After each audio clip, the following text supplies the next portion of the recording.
Então diz assim a palavra de Deus, e eu vou pedir aos irmãos para ficarem de pé, por favor. Aqueles que puderem, claro. Ficar sentado ou de pé não torna a palavra de Deus mais inspirada ou menos inspirada. Não é isso. Nós podemos ler sentados. Mas ficar de pé dá-nos uma posição, primeiro para evitar o sono. A tentação do Shima.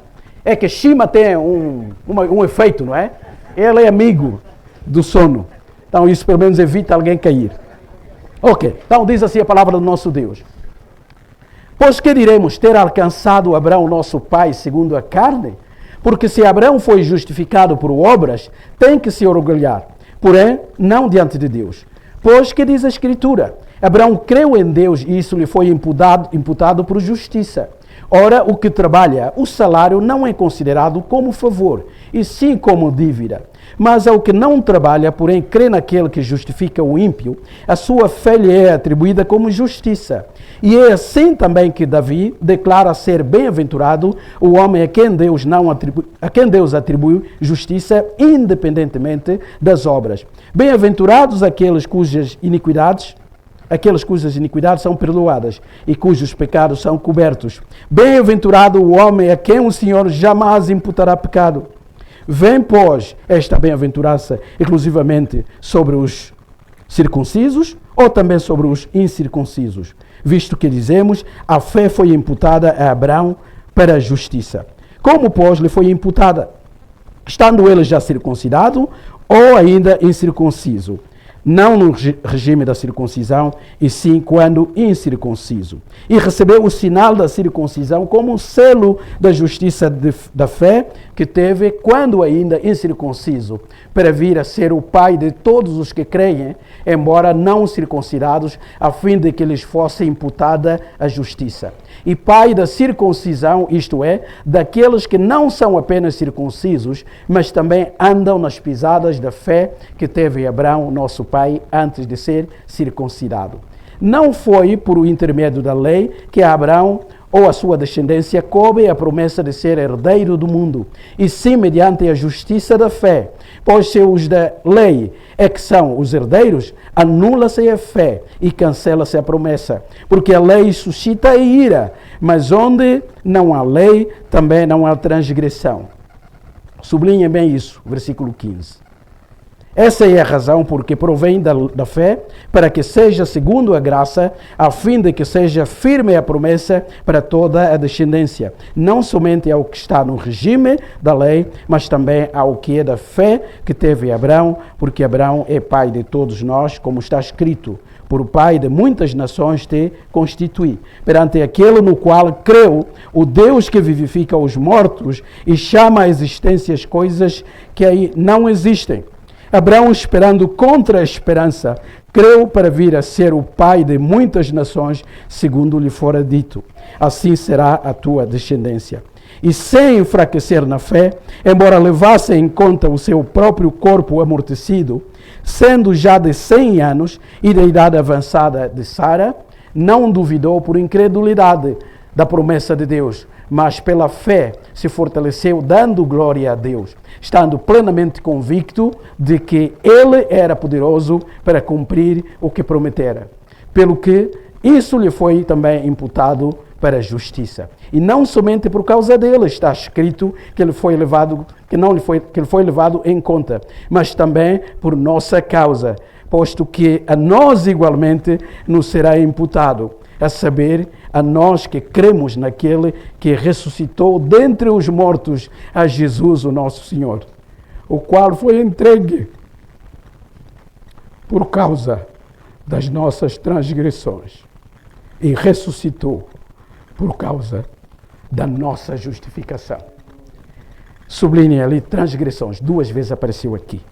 Pai Santo, nós te louvamos pelo teu grande amor por nós. Obrigado pelo Evangelho da Graça. Isso que muda o nosso ser, humilha-nos diante do nosso orgulho humano, mas também eleva-nos, porque somos feitos filhos teus, adotivos através do Filho único e amado Jesus Cristo, nosso Senhor e Salvador. Ajuda-nos a compreender essa verdade maravilhosa, a vivermos pela fé, confiantes na graça e no cumprimento das tuas promessas. Fale aos nossos corações esta noite, como foste falando ao longo de todo o dia. Que o Espírito Santo se mova no nosso meio, toque os nossos corações, sensibilize a nossa mente para recebermos essa verdade como a verdade absoluta e fiel, vinda da tua parte. Usa-me a mim como instrumento, um vaso nas tuas mãos. Permita que eu seja claro na minha explicação, para que seja fiel à tua mensagem. Esta é a nossa oração que fazemos, humildemente, mas de gratidão, em nome de Jesus. Amém. Ok, podem sentar-se, queridos.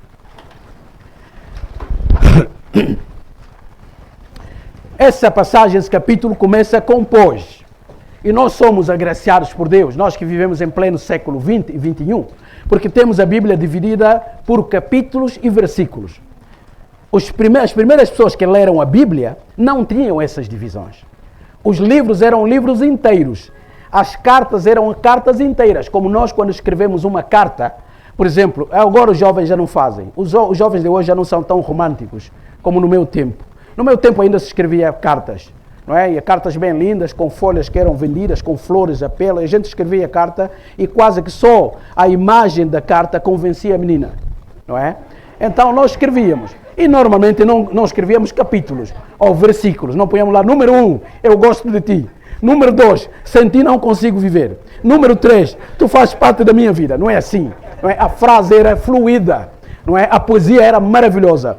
Tu és a flor da minha vida. Se eu não te vir, os meus olhos ficam cegos. O meu coração deixa de bater.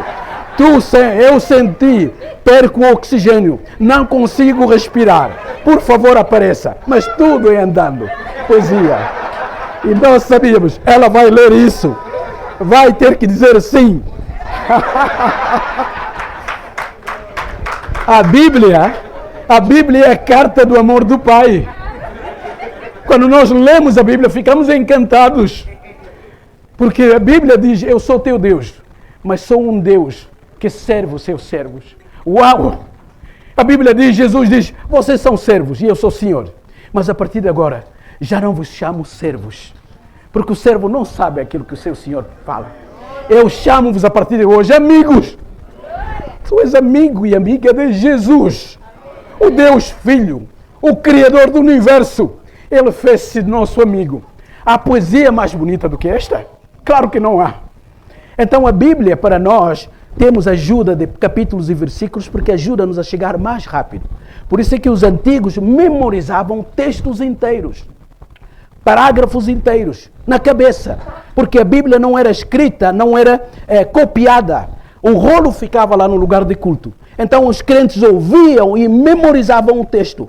A minha avó memorizava textos que eu não consigo memorizar hoje. E ela não sabia ler nem escrever.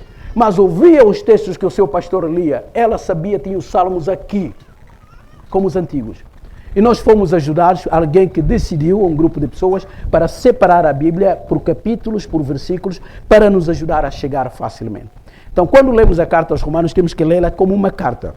Esse capítulo tem um pós, uma espécie de portanto, não é? Essa pergunta retórica aqui de Paulo vem como uma conclusão, mas também uma introdução para o outro tema, para o mesmo tema, mas para um exemplo que ele vai usar. Então aquilo que o nosso irmão Ben pregou aqui, acaba por ser a base para o entendimento dessa parte do texto. Porque o capítulo 3 terminou assim, vejam comigo. Versículo 28. Concluímos, pois, que o homem é justificado pela fé, independentemente das obras da lei. E porventura Deus somente dos judeus? Não é também dos gentios? Sim, também dos gentios. Visto que Deus é um só, o qual justifica por fé o circunciso e mediante a fé o incircunciso. Então Paulo está a argumentar a dizer assim, se a salvação é pela lei, essa lei que Deus deu a Moisés, então só é possível que os judeus sejam salvos, porque só eles têm a lei. Então será que Deus quer só salvar judeus e não os gentios também? Então se a salvação é também para os gentios, significa que aquela informação limitada aos judeus não pode ser o meio da salvação. Tem que haver alguma coisa maior. E alguém pode estar a pensar, lendo Paulo, dizer assim, Paulo, não é bem assim. É que nós temos história como judeus, nós temos um passado, nós temos grandes personagens na nossa história nacional e também de fé. E normalmente quando um judeu pensa assim, normalmente invoca duas personagens importantes na história de Israel, Abraão e Davi. são figuras fundamentais na história de Israel e na defesa que qualquer bom judeu religioso faz. Ele tem que invocar o pai Abraão, o expoente da fé, onde tudo começou, na perspectiva judaica, e o rei dos reis, o rei que é o exemplo Davi. Por isso é que no Antigo Testamento, qualquer rei que aparecia em Israel era comparado, assemelhado ou contrastado com Davi. Os irmãos veem, quando leem a Bíblia, diz assim, esse rei reinou e fez mal, o que estava mal. E depois acrescenta, e não andou nos caminhos do seu pai Davi. E quando o rei se portava bem, dizia, ele fez bem e andou nos caminhos do seu pai Davi. Então Davi foi aquela figura, aquele rei marcante na história de Israel. Nenhuma história podia ser dita no presente sem mencionar Davi. Os irmãos vão ver que é a mesma coisa. Quando Mateus escreve o seu evangelho, ele vai começar com a genealogia de Jesus. Mas na genealogia de Jesus ele vai destacar duas pessoas também. Abraão tem que estar lá e Davi também. E Lucas vai escrever uma genealogia, vai inverter as coisas, não é? Em vez do início para o fim, Lucas vai inverter as coisas do fim para o início. E é curioso, Lucas também vai mencionar Abraão e de Davi, porque não podem faltar. Mas Lucas vai mais longe. Não termina nos homens, depois da queda. Lucas vai até Adão. Os irmãos vejam lá em casa a genealogia de Lucas, que aparece lá no capítulo 3. Porque Lucas diz assim, recua até Adão. E diz uma coisa muito interessante. Um foi filho deste, e este aqui filho deste, e este aqui filho deste. Quando chega Adão, ele diz uma coisa. E Adão, filho de Deus. Compreendemos. Por que a Bíblia, sobretudo Paulo, compara Adão e Cristo? Um é filho de Deus eterno, um filho de Deus criado. Os dois representantes federais da humanidade. Uma humanidade criada em Adão. Todo ser humano que apareceu no planeta Terra veio de Adão, incluindo a mulher que ele teve. O único ser criado diretamente por Deus é Adão. Então Lucas chama-o de filho de Deus. Objetivamente, para depois falar do filho de Deus que veio, este sim é filho de Deus eterno. Enquanto que o outro é filho de Deus com uma iniciativa, com um início e de barro. Isso para dizer o quê? A Bíblia quer nos mostrar uma verdade aqui. Então Paulo está a defender aqui que se a salvação se basear na lei, então só uns ficam privilegiados e não outros. Só que um bom professor, um bom pedagogo, isso todos aqueles que são professores, todos aqueles que são os alunos, sabem assim. Um bom professor da escola bíblica dominical, de teologia, de filosofia, de matemática, de física, quando está a ensinar, ele automaticamente está a antecipar as perguntas que os alunos estão a fazer. Ele está a ensinar, mas já está a pensar assim, algum aluno vai perguntar isso, o outro aluno vai perguntar isso. Então um bom pedagogo já está a antecipar as perguntas. Os irmãos já têm um professor assim, que estão a pensar, quando ele acabar de falar, vou fazer essa pergunta. E antes do professor falar, ele já respondeu aquilo que nós estávamos a pensar perguntar. Disse, já respondeu, agora não vou perguntar mais. Então um bom pedagogo estuda a audiência e vai antecipando. E Paulo vai fazer isso, praticamente nas suas cartas. Antes das pessoas receberem a carta, Paulo já está a imaginar aquilo que estou a afirmar aqui. Alguém se vai levantar um problema. Vai dizer, como assim, Paulo? Então antes ele já antecipa isso. Então Paulo aqui já sabe que os judeus, ao lerem, sobretudo os judeus que estavam em Roma, muito ligados à sua história, iriam pensar assim, espera aí, Paulo, isso de toda a gente, gentios e judeus, não é bem assim. Nós temos história e nós temos personagens do passado importantes. E Paulo, antes de passar para o capítulo 5, sobretudo o tema da justificação, propriamente dito, ou os resultados da justificação, Paulo vai mencionar então duas pessoas, não só uma. É claro que ele destaca Abraão aqui, mas ao destacar Abraão, Paulo não podia deixar de mencionar Davi. Porque ele sabe que para os judeus essas duas personagens são significativas para qualquer explicação teológica. Então, do versículo 1 até o versículo 8, ele vai então demonstrar que até mesmo o pai que viveu antes da vinda de Jesus Cristo também foi justificado por fé. Então, eu disse no princípio que Paulo usa o tema da justificação aqui no capítulo 3. Por que ele está a falar de salvação? E ele vai usar a expressão justificação. Justificação é uma expressão jurídica. É uma expressão forense dos tribunais. E por que Paulo, para falar do relacionamento do homem com Deus, ele vai usar uma expressão jurídica? Aliás, em termos concretos, ele usa duas expressões. Uma jurídica e outra comercial. Ele encontrou essas duas figuras para explicar o problema do ser humano e como Deus o resolveu. E por que ele escolhe essas duas expressões? Tanto uma ligada à justiça e outra ligada ao comércio. Porque ele sabe que o ser humano e Deus, o que os separa, tem a ver com essa linguagem jurídica e também linguagem comercial. Como bom professor que ele era, queria facilitar a compreensão da doutrina da salvação. E por que justificação? Por que destacar a justiça de Deus e a justificação? Por uma razão muito simples. Porque pecar é transgredir. Os irmãos viram nesse texto que lemos, 2 vezes ele falou em transgressão. Ou seja, Deus não é só o Criador moral ofendido. Ele também é um juiz, é alguém, é um legislador que deu uma lei e essa lei foi transgredida, foi violada. Então ele tem que agir como juiz de acordo com o mandamento ou a lei que foi violada pelo ser humano, desde o jardim. E Paulo, como está a escrever para Roma, para os crentes que estão em Roma, a grande capital do império, e o Estado romano, o Império Romano, ficou conhecido ao longo de toda a história como o império que mais trabalhou sobre a área da justiça, ao longo de toda a história do mundo. Não é em vão, quem estuda direito aqui, na faculdade, temos alguns candidatos aqui, até hoje, em pleno século XXI, quando alguém entra na área de justiça para estudar direito, na faculdade, tem que estudar a lei ou direito romano. Os irmãos já viram quantos anos passaram? 2000. Mas os romanos eram tão bons em administração, em construção, em espalhar o seu reino a todo mundo, e eram tão bons, até em constituir leis. Até hoje, a sociedade em pleno século XXI ainda estuda o direito romano. É uma cadeira que é preciso estudar. A minha filha fez direito. E ela, quando teve essa disciplina, dizia: vamos ter que estudar a lei romana, pai. Isso já é do passado, disse: oh filha, os romanos eram muito bons. Então Paulo está a escrever para a capital do império, o centro da nata do governo do mundo daquele tempo. Ele vai ter que usar uma linguagem jurídica para se tornar compreensivo ou compreensível àqueles que o ouviam. Então ele vai apresentar Deus, vai dizer que o problema aqui, como Deus o resolveu de forma jurídica. Então ele diz assim, depois da pergunta retórica, vamos ler. Porque Abraão foi justificado por obras, porque se Abraão foi justificado por obra, tem ele que se orgulhar, porém não diante de Deus. Está a dizer que a justificação sempre foi pela fé. Nenhum ser humano foi justificado de facto com base nas suas obras. Por uma razão muito simples. Porque nenhum ser humano que passou pelo planeta Terra obedeceu à lei de Deus na sua plenitude. Apenas um.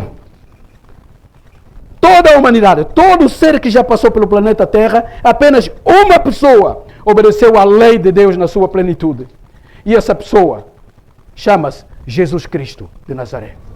Por isso é que ele tinha que obedecer todos os preceitos da lei, para que a sua obra não falhasse em nenhum momento, moral e legalmente.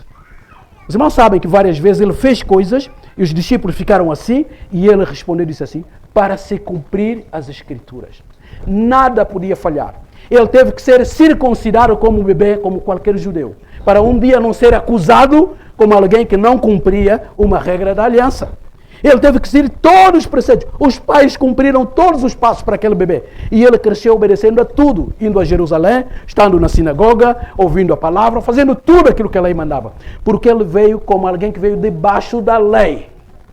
E ele tinha que cumprir a lei. Para quê? Para que a lei não fosse necessária ser cumprida por nós.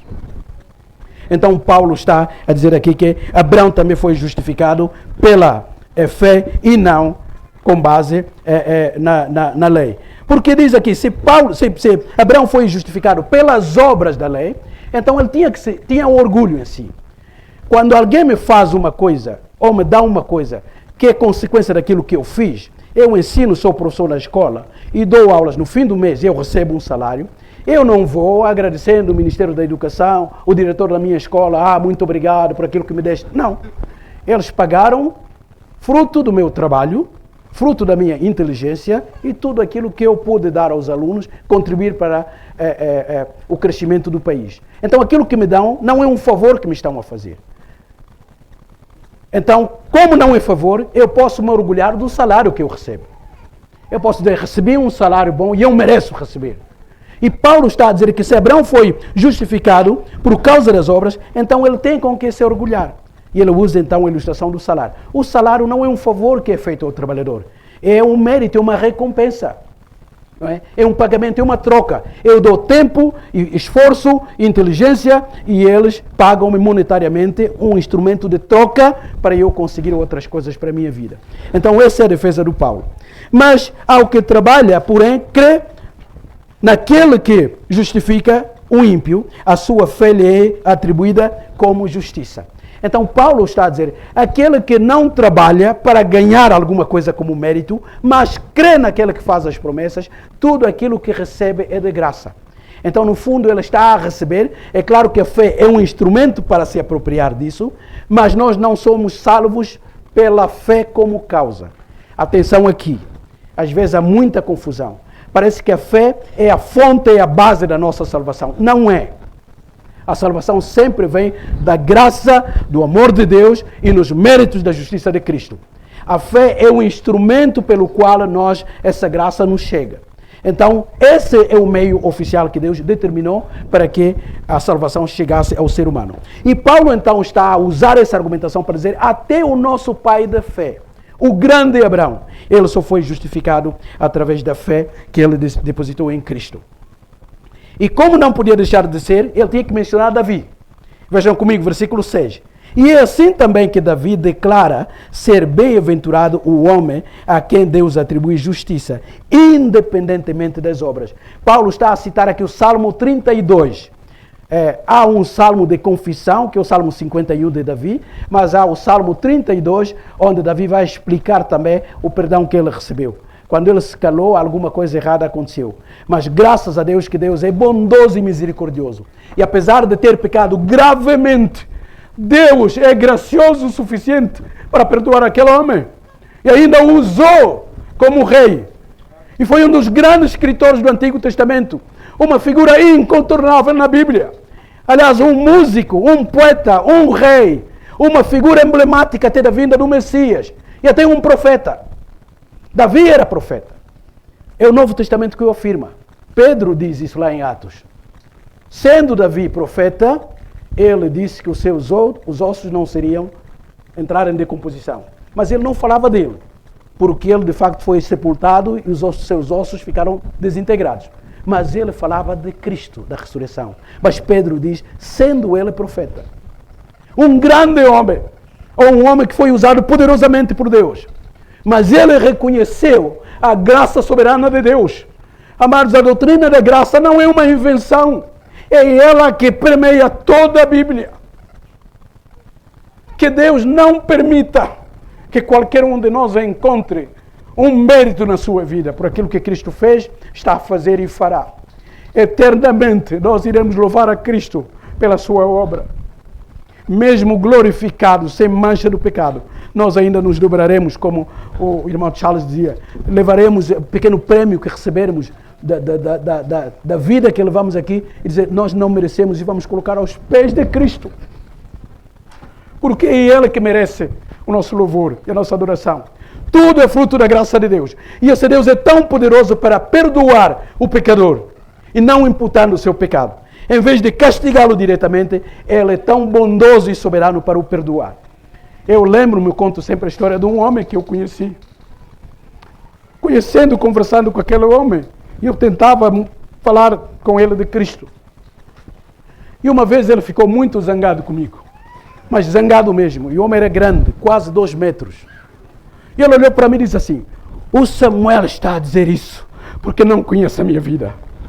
Se o Samuel soubesse aquilo que eu já fiz na minha vida, nem eu, nem Deus me pode perdoar. O Senhor está a dizer isso porque cresceu na igreja, porque é filho do pastor, porque isso, aquilo. Porque tinha contado um pouco a minha história. É claro que não contei toda. Se o Samuel me conhecesse o meu passado, nem tu crerias que Deus me pode perdoar. Quando ele disse isso, Eu também fiquei zangado com ele. Mas uma zanga redentora.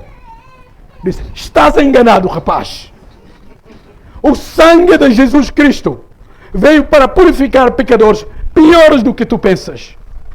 Esse sangue é poderoso para pegar um homem miserável, uma mulher miserável, uma prostituta, um assassino e transformar a sua vida, fazer dele ou dela filhos de Deus. O sangue de Cristo perdoa. E ele disse, mas tu não conheces o meu passado. E eu disse, não quero conhecer. Eu não sou psicólogo. Eu sou anunciador do Evangelho. O psicólogo precisa de conhecer o meu passado para tentar ver porque é que eu me comporto hoje no presente. Eu não quero saber disso. Eu só sei que esta palavra, entrando no coração, Jesus pode fazer-se o seu Senhor e seu Salvador. Passado algum tempo, um dia ele telefona-me. Samuel, eu quero falar contigo. Agora? Podemos marcar amanhã. Não! Hoje! O que é que se passa? Tem que ser hoje! E o pastor não tem horário, não é? Mas coisa, fui lá ter com ele. Quando cheguei lá, aquele grande homem, grande, um pouco loiro, olhos verdes, estava vermelho, cheio de lágrimas. O que é que se passa? Jesus mudou a minha vida. Jesus entrou na minha vida. E eu lá dentro dizia assim, louvado sejas tu, bendito Senhor. Porque isso é obra de Deus, não nossa. E o sangue de Jesus pode fazer isso. E faz isso. Mas isso, essa justificação, é pela fé. Ou por meio da fé. E não das obras. Então Paulo vai usar essa expressão justificação para chamar a atenção aos romanos, assim como casos gravíssimos chegam até César. E ele é que tem a última palavra se alguém vive ou morre. Ele usa o tema da salvação nessa linguagem jurídica. Os irmãos se lembram que Paulo, nas suas viagens missionárias, uma vez foi preso, injustamente. Começaram a acusá-lo. Acusar, e Paulo soube que estavam a planear matá-lo. Então o que é que Paulo faz? Em última instância, ele invoca o julgamento de César. Porque o direito romano permitia isso. Então esse julgamento eu não confio em políticos aqui provinciais, municipais, perfeito. Não. Eu invoco, quero ser julgado pelo rei, o grande rei do universo humano, claro. Invoco para César. E quando um cidadão romano pedia isso, não havia outro tribunal menor que podia negar. Essa pessoa tem que chegar a Roma. Então Paulo está a dizer, acima de Roma, acima de Nero, acima de César, acima de qualquer outra pessoa, há o grande juiz, o Deus do universo. Só que por causa da justiça do seu filho, ele pega na justiça do seu filho, imputa em mim, e pega na minha injustiça, imputa no seu filho, ou imputou no seu filho. Mas quando a Bíblia fala de justificação, ele está a falar do momento do julgamento. Ele está como se imaginando Deus no grande tribunal. E cada um de nós chega lá. Amados, eu quero chamar a atenção a isso. Imaginem, cada um que está ali sentado como eu aqui. Imagine se fosse possível projetar aqui. Houvesse uma câmara ali atrás. Uma câmara divina.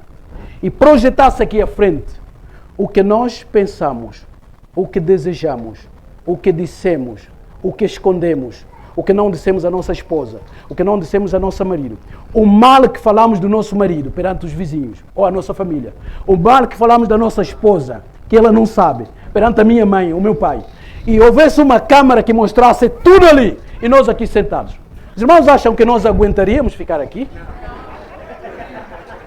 E estou só a falar de um ano. Agora imagine toda a vida. Então, diante desse grande juiz, tudo está exposto. E se a figura ficasse aqui, nós saíamos de vergonha, só dizíamos aqui, eu não mereço existir.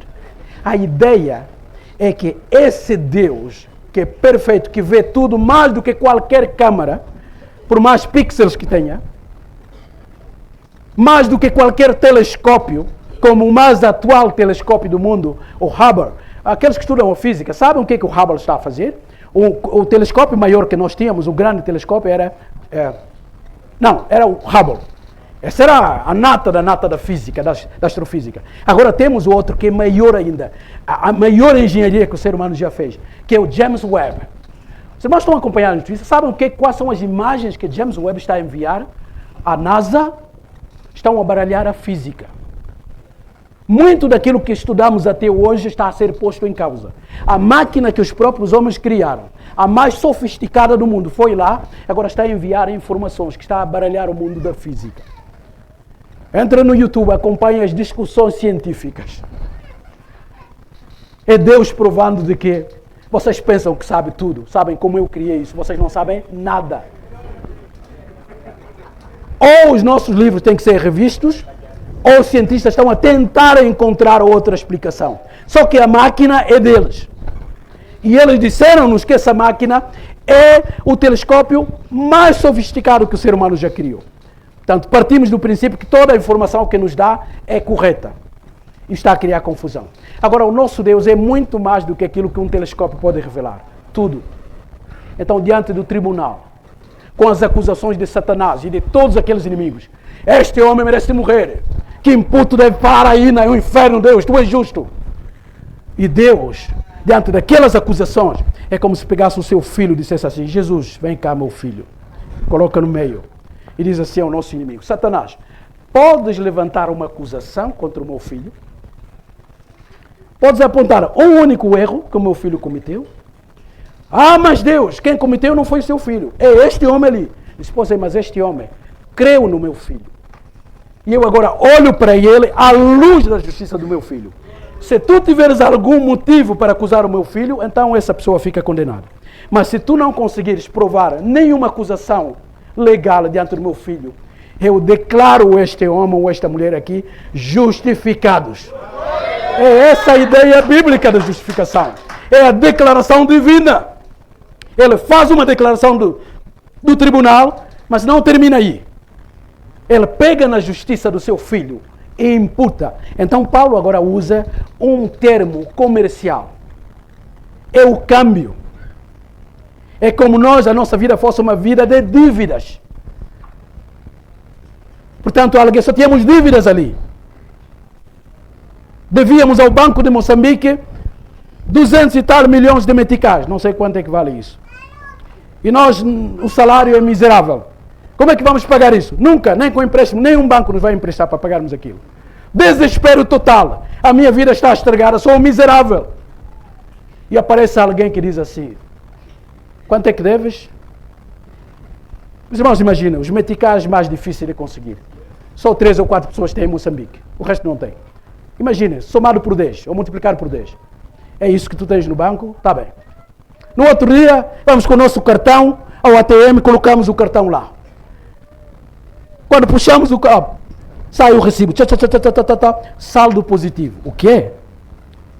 334 milhões de meticais. A mais. Quem fez isso? Eu tenho que saber quem fez isso. Esse dinheiro não é meu. Pois é, não é teu. Irmãos, a salvação é isso. Tudo aquilo que nós recebemos como fruto da salvação é mérito de Cristo. E Ele é muito mais do que apenas perdão dos pecados. Todas as bênçãos, como dizia o nosso irmão Ben, irmão Charles, estão num pacote. E vem num pacote. Está lá o perdão, mas também está lá a adoção. Está lá a filiação. Estão lá as bênçãos. Está lá o prazer de amar a Cristo. Está lá tudo. E até a Bíblia vai mais além e diz assim: é uma vida eterna. Está fora da questão da noção do tempo. Então Paulo está a defender aqui que o próprio Abraão, que é exemplo, foi justificado pela fé e não por obras. E Davi já tinha dito que bem-aventurado, feliz é o ser humano em que Deus não imputa, não paga o mal que fez. Como é que ele o faz sendo um Deus justo? Através do seu Filho. O perdão de Deus sempre está ligado a Cristo. Aliás, nada do que nós temos como benefício da salvação vem de nós ou de qualquer outro ser. Vem sempre de Cristo. E rapidamente eu vou avançar, já que o nosso tempo avançou também. Então Paulo, depois de mencionar Abraão, Davi, mas Davi só por passagem, porque eles já imaginavam que alguém podia invocar Davi, então ele volta a Abraão. E volta a afirmar que a fé foi imputada a Abraão para a justiça. Então, como os judeus tinham a circuncisão como instrumento prova, ou usavam isso até como complemento da fé em Cristo, esse é o problema lá em Gálatas, estavam a dizer, é verdade que Jesus salva, é verdade que a fé em Jesus salva, mas ela não salva completamente sem aquele ritual mais importante que é a circuncisão. Então, pegar na obra de Cristo, juntar um pouco de circuncisão, torna a salvação completa. Amados, quando Paulo ouviu isso, e nós devíamos agir assim, qualquer pastor, qualquer presbítero, qualquer pregador da Bíblia, que coloca Cristo e mais alguma coisa, nós temos que invocar a autoridade da palavra de Deus para dizer, isso não é evangelho. Por isso é que Paulo chega tão longe e diz assim, mesmo qualquer outra pessoa, até nós próprios, Paulo está a dizer, eu já vos preguei isso, mas se um dia eu voltar lá em Gálata, na Galácia, e pregar outra coisa, que eu seja amaldiçoado. Isso vai além do ser humano. Mesmo que um anjo, brilhante, com asas ou não, que aparece e diga assim, olha, o verdadeiro evangelho é Cristo e mais alguma coisa, que ele também seja anátema. Anátema significa radicalmente amaldiçoado. Por que Paulo chega a essa linguagem tão dura, tão radical? Porque para Paulo, acrescentar qualquer coisa àquilo que Cristo fez é blasfêmia. É desprezar o sangue do Cordeiro. É mostrar o calcanhar à obra que Cristo fez. Talvez para nós não signifique muito, mas para os orientais, o calcanhar significa o desprezo maior que alguém pode ter. Os irmãos se lembram? Lembram-se de algum tempo atrás, quando houve o ataque de Torres Gêmeas, lá nos Estados Unidos? Aquele ataque que fez cair. Lembram-se de uma reunião em que estava o antigo presidente dos Estados Unidos, George Bush. Lembram-se dessa imagem? Estava numa reunião e havia jornalistas do Oriente, talvez árabes, não sei. Então, enquanto ele tentava discursar ali, um dos jornalistas tira o sapato, atira-lhe. E ele, como estava a olhar para ali, não é, um artista, ainda se esquivou e aquilo passou. Para nós, na nossa mente ocidental, foi apenas uma tentativa de agressão. Se essa pessoa for acusada, é porque ele tentou agredir um presidente. Mas para os orientais, aquilo que aquele homem fez é muito mais do que uma criminalidade legal. É desprezo. Mostrar o calcanhar, ou pegar num sapato onde o calcanhar assenta e atirar em alguém, é humilhar a pessoa no mais baixo. É como bater com a mão esquerda. Não, é como bater com tapa. Lembram-se, Jesus disse, quem te bater do lado direito, dá-lhe também o lado esquerdo. Nós às vezes não entendemos isso. Se eu estou aqui, alguém está à minha frente, normalmente, se ele me bater assim, a chapada vai para dar do lado esquerdo. Mas Jesus disse, se alguém te bater do lado direito, como é que alguém faz isso e apanha-me do lado direito? É porque o que Jesus está a dizer ali, a palavra ali não é chapada assim. É tapa, é contramão. E para os orientar, se eu quero humilhar ou um criminoso, ou alguém que me fez mal, eu não lhe bato assim. Eu bato-lhe assim, com as costas da mão. É mais do que um castigo, é desprezo. Então Jesus está a dizer, se alguém te bate assim, te despreza já, então já fez o pior. Dá-lhe o outro lado. Não volte agressão contra agressão. Então entendermos a cultura e a prática daquele tempo ajuda-nos a entender algumas definições bíblicas também.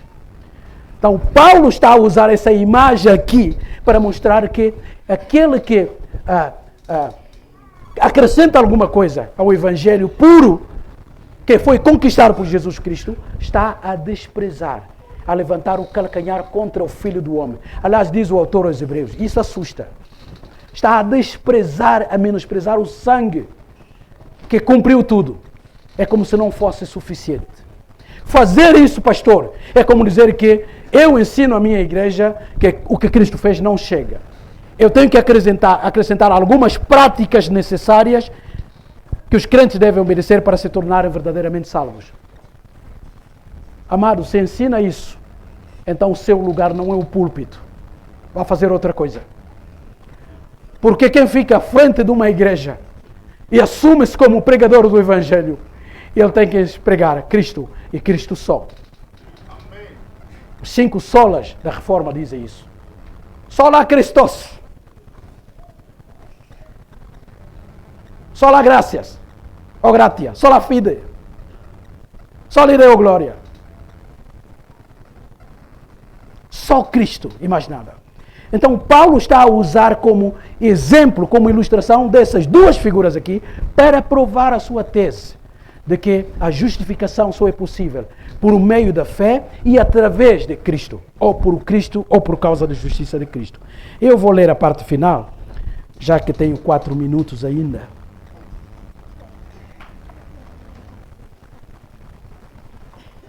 Ele usa então o exemplo da fé de Abraão. Ele creu, ele recebeu a justiça antes de ser considerado ou depois de ser circuncidado. Então a resposta clara é que antes de ser circuncidado. Então Paulo mais uma vez prova a sua tese dizendo, então a justificação de Abraão não foi resultado da circuncisão. Porque ele foi justificado antes de fazer aquela prática de tirar parte do seu órgão. E ele continua com a mesma declaração até a parte final. Então diz assim, versículo 13, vou saltar. Não foi por intermédio da lei que Abraão e a sua descendência coube a promessa de ser herdeiro do mundo, e sim mediante a justiça da fé. Pois se os da lei é que são os herdeiros, anula-se a fé e cancela-se a promessa. Então Paulo está a dizer, o que veio primeiro foi a promessa e não a lei. A lei foi acrescentada. Paulo vai dizer isso na carta aos Gálatas, que a lei foi um acréscimo. Mas antes da lei dada a Moisés, Deus já tinha feito promessas. Por isso a lei que veio 450 anos depois não pode anular aquela lei anterior, ou aquela promessa anterior. Então a fé, ou a justificação pela fé, antecipa a própria lei. Mas alguém pode dizer, então a lei é má, é contrária ao plano de Deus, a lei é contra a graça, e Paulo vai responder e vai esclarecer aqui em outras cartas também. Não, a lei está ao serviço da própria graça. Aliás, a própria lei é um instrumento da graça. Por quê? Porque a lei mostra a minha miséria, mostra a santidade de Deus, e eu, miserável, tenho que pedir socorro. Então a lei me serve de pedagogos, do pedagogo. É como aquele que educa o bebezinho antes de atingir a maioridade. Então ele diz que o trabalho que a lei faz é propositadamente para mostrar a minha miséria, mostrar a gravidade, a elevação da lei que eu não posso cumprir, e diante do meu sentimento de miséria, porque não posso agradar a Deus com as minhas forças, então a própria lei vai dizer, pois é, tu não consegues cumprir a lei, mas alguém a cumpriu por ti. Quem é? Jesus Cristo. Então a própria lei acaba por ser pedagogicamente um condutor para Cristo. Por isso ela não é contrária à graça, mas ela é instrumento de graça. Ela foi dada para revelar o mal, como raio-x, como TAC, como qualquer outro exame médico. Mas ele não é um tratamento em si. Quem dá tratamento é Jesus Cristo, através da graça. Então leio os últimos versículos. Tenho 2 minutos. Para concluir, depois de exemplificar Abraão, que não duvidou diante da promessa de Deus, apesar da idade avançada dele e também da sua esposa, ainda por cima sendo a sua esposa estéril, então Paulo conclui, versículo 22. Pelo que isso lhe foi também imputado para a justiça. Ou seja, crendo na promessa de Deus diante de uma impossibilidade humana dele voltar a ser pai com Sara. E não somente por causa dele está escrito que ele foi imputado ou não foi levado em conta, mas também por nossa causa, porque a nós igualmente nos será imputado, a saber, a nós que cremos naquele que ressuscitou dentre os mortos, a Jesus Cristo, nosso Senhor, o qual foi entregue por causa das nossas transgressões. Parando aqui, Paulo está a dizer, a razão pela qual Cristo foi à cruz, não foi porque ele cometeu algum pecado. Ele foi à cruz por causa de mim. Por isso é que todos os dias devíamos bater no peito. Senhor, tu foste lá, passaste aquela vergonha toda por causa da minha vergonha. Em vez do meu filme ser projetado ali, tu levaste tudo sobre o teu corpo. Por isso é que Isaías vai dizer que ele foi moído ali. Agradou ao Pai moê-lo. A ira que estava a cair sobre Jesus naquela cruz veio de onde? Alguns teólogos dizem veio de Satanás. Aliás, eu já ouvi alguém afirmar que Jesus pagou a nossa salvação a Satanás. Como Satanás era o nosso Senhor, então Jesus, para nos libertar, teve que pagar ao nosso inimigo para nós sermos salvos. Blasfêmia! Heresia da grossa! Ele pagou ao Pai. Ele estava a sofrer aí a ira de Deus Pai. Como ele se fez pecado por nós e não pecador. Há uma nossa irmã que escreveu uma música. Disse que ele se fez pecador por nós. Eu vi aquela música, um jovem colocou na igreja onde eu era pastor. Eu vi aquilo e eu prestei atenção à letra. A melodia pode ser bonita, mas eu tenho que ver a letra, se está biblicamente correta. Estava ali, ele fez-se pecador por nós. Ele disse assim, não. Ah, mas está na Bíblia, pastor, disse, mostra. Foi lá, 2 Coríntios 5. Disse, leia lá, o que é que diz? Ele não se fez pecador. Pecador é aquele que peca.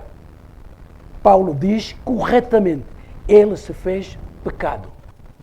É diferente de ele se fez pecador. Pecador continuamos a ser nós. Ele nunca pecou, nunca podia ser pecador. Mas ele se tornou ali o depósito de todos os pecados. Ele encarnou o nosso pecado. E como Deus justo não pode fechar os olhos ao pecado, toda essa ira justa e santa, foi descarregada sobre o seu filho. E Paulo pode gritar. Por isso é que nós podemos dizer que somos livres. Libertos porque alguém levou a nossa condenação. Louvado seja o Senhor. É essa mensagem da graça de Deus. Cristo morreu em nosso lugar. E o Evangelho é o Evangelho da graça. E eu termino para dizer, por isso é que pregar o Evangelho da graça, ler a Bíblia, deve levar-nos de joelhos a Deus. Não há uma teologia saudável que não leva à adoração. Paulo não consegue escrever cartas onde ele fala da doutrina da salvação, sem no meio da carta ele dizer amém. Os irmãos já notaram? Ele está a escrever teologia, de repente diz assim, quem pode entender essas coisas? Ao Deus triuno, seja dada glória e soberania e tudo, amém. Mas ele não termina ainda a carta, porque aquilo que está a dizer tomou conta da sua alma de tal modo, diz assim, eu estou a escrever isso, mas ainda estou maravilhado com isso. Até hoje, 20 e tal anos de ministério, quase a caminho dos 30, mas ainda leio esse livro como um bebê. Ainda vejo aqui coisas que eu não sabia. Até em textos que eu já sublinhei. Não é que a Bíblia mudou ou ficou mais inspirada, não. É apenas que o Espírito, naquele dia, abriu um pouco mais a minha mente. Diz assim, uau! Que Deus permita que o Deus da Bíblia continue a encantar-nos. Que a obra de Cristo continue a maravilhar-nos. Que esse livro maravilhoso continue a ser o nosso livro de amor. Para a sua honra e glória. Vamos orar. Pai do céu, obrigado pela tua palavra. Abençoa a tua igreja aqui. Pai, tu és tão bom, tão perfeito, tão justo, mas também tão misericordioso, tão bondoso. Obrigado pelo Senhor Jesus Cristo. Ó Pai, queremos pregá-lo, proclamá-lo, mostrar a sua beleza, exaltar o seu nome, todos os dias da nossa vida. Ajuda-nos a entender as doutrinas da graça e a ensinarmos as doutrinas da graça também. Abençoa os pastores, os obreiros, presbíteros, todos aqueles que são líderes nas suas igrejas, a ensinar o teu povo de acordo com a tua palavra. Obrigado por aquilo que já ouvimos ao longo destes dias. Obrigado por aquilo que vamos ouvir ainda amanhã. Nós te agradecemos, pedimos tudo isso, no nome santo e bendito do nosso Senhor Jesus Cristo, nosso Senhor e Salvador. Amém.